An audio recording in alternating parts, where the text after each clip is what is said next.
আজকে রাত পেরোনো মাত্রই শুরু হয়ে যাবে ঈদের আমেজ এবং তার সঙ্গে সঙ্গে তাণ্ডব ঝড়। অলরেডি ভাই 130টা হল কনফার্মড এবং সব থেকে বেশি রেন্টাল নিয়ে হল মালিকরা তাণ্ডব নিয়েছে। সত্যি খুব আফসোস লাগছে, তাণ্ডবের সময় খুব কম ভিডিওই করলাম, মানে শেষ যেরকম ভাবে গেল আমার মনে হলো এখন কম ভিডিওটাই দেওয়া আর কি উচিত। একটু কোয়ালিটি মেনটেন করেই ভিডিও করার চেষ্টা করছি। রিসেন্ট কাজগুলোর বা ভিডিওগুলো এডিটিং দেখলেই বুঝতে হয়। বরবাদের রিভিউ করেছি কালকে, প্রায় রাতে বরবাদ দেখলাম, তারপরে 4 ঘন্টা ধরে একটা ভিডিওর সমস্ত কিছু শুট করতে টাইম লাগলো, বহুত খাটনি যাচ্ছে বস। তার মধ্যে আবার সকালে আরও 2টো সিনেমা দেখলাম, এখন জঙ্গলি দেখে মানে জঙ্গলি দেখে রিভিউ করলাম। তো সব মিলিয়ে ভালোই হচ্ছে, কিন্তু বরবাদে যেরকম ভিডিও করতে পেরেছিলাম তাণ্ডবে আর হলো না। বাট ঠিক আছে, ঝড় তো কালকে থেকে শুরু, দাঁড়াও খেলা তো হবে। তো আগামীকাল অলরেডি তাণ্ডব আসছে প্রায় 130টার অধিক সিনেমা হলে। 130টারও তো আমি যেখানে শুনলাম যে কনফার্ম হয়ে গেছে, আমি আর হল লিস্ট আলাদা করে বলছি না। বাট স্টার সিনেপ্লেক্সে তোমরা কিন্তু এখন থেকেই মানে টিকিট কিন্তু বুকিং করা শুরু করে দিতে পারো। আমি জানি না অনলাইনে হয়েছে কিনা, বাট অফলাইনে শুনলাম নাকি হয়ে গেছে। স্টার সিনেপ্লেক্সে ঈদের প্রথম সিনেমাগুলো সপ্তাহের শো কাউন্ট। এই দেখো, তাণ্ডব চলছে 7টি ব্রাঞ্চে, মোট 28টা শো দিয়েছে। ইনসাফ রয়েছে 6টা ব্রাঞ্চে, মোট 12টা শো। উৎসব 5টি ব্রাঞ্চের মোট 9টা শো। নীলচক্র 4টি ব্রাঞ্চে মোট 8টা শো।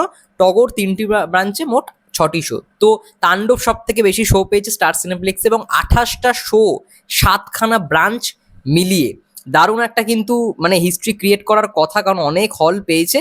এবং আরেকটা বিষয় যেটা আর কি, আচ্ছা এক্ষুনি লেটেস্ট একটা আপডেট পেলাম। লেটেস্ট আপডেট 130 নয়, 132টা থিয়েটার অলরেডি কনফার্ম, এবং যেই পরিমাণ রেন্টাল হল মালিকরা নিয়েছে সব রেকর্ড ব্রেক করে দিয়েছে। বরবাদের থেকেও বেশি রেন্টাল নিয়ে তাণ্ডবকে নিয়েছে।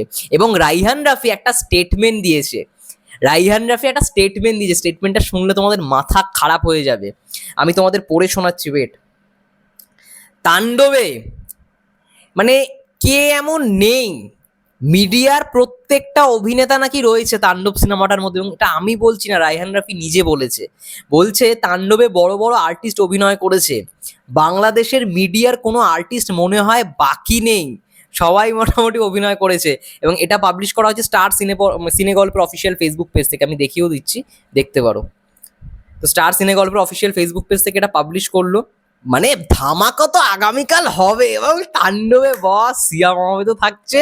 তার সঙ্গে সঙ্গে মানে একেবারে শেষে সুড়ঙ্গ 2 এর আবির্ভাব ঘটবে আফরান নিশোকে নিয়ে। অলরেডি আমি দেখছিলাম ছবি ভাইরাল হয়ে গেছে। আমার এটাই একটা মানে ডাউট ছিল, যদি সুড়ঙ্গ 2 এর ক্যারেক্টারটাকেই আনতে হয়, তাহলে রিসেন্টলি আফরান নিশো যেরকম আমরা লুক দেখছি, বড় বড় চুল, গোপদারি রয়েছে, সেটা তো সুড়ঙ্গের মানে ওই মাসুদের ক্যারেক্টারটার সঙ্গে যায় না।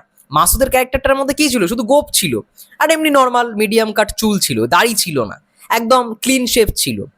এবার এটাই হচ্ছে সব থেকে বড় চমক, মাসুদকে কিন্তু মাসুদের মতোই প্রেজেন্ট করছে, জাস্ট বড় চুলটা হয়তো থাকবে। যাই হোক, সেটা নিয়ে আলাদা করে আমি এখন কথা বলছি না, ওটা আগামীকাল যা হবে, তোমরা তো দেখতেই পারবে মেন সারপ্রাইজটা। বাট মিডিয়ার জগতে এমন কেউ নেই মানে যারা তাণ্ডবে অভিনয় করেনি। মানে বুঝতে পারছো স্কেলটা, ভাবো তাণ্ডব ভাই এরকম বড় আকারে নির্মাণ করা হয়েছে। এবং লাস্ট যে কথাটা, ট্রেলার, এটা নিয়ে এখনো হয়তো অনেকের মাথায় ঘুরপাক করছে যে আজকে ট্রেলার আসবে কিনা। দেখো বন্ধুরা, আমি তো গতকালকে জানতাম গতকালকেই আসবে, তারপরে যা শুনতে পেলাম যে রায়হান রাফির কোথাও গিয়ে একটা জিনিস পছন্দ হচ্ছে না। ঠিক আছে, ট্রেলারে একটা জিনিস কোথাও গিয়ে পছন্দ হচ্ছে না, সেটার জন্যই ট্রেলারটা গতকালকে আসেনি। বাট আমি ভেবেছিলাম আজকে হয়তো চলে আসবে, সন্ধ্যেবেলা অপেক্ষা করছি, এখনো যখন ভিডিওটা করছি ট্রেলার আসেনি।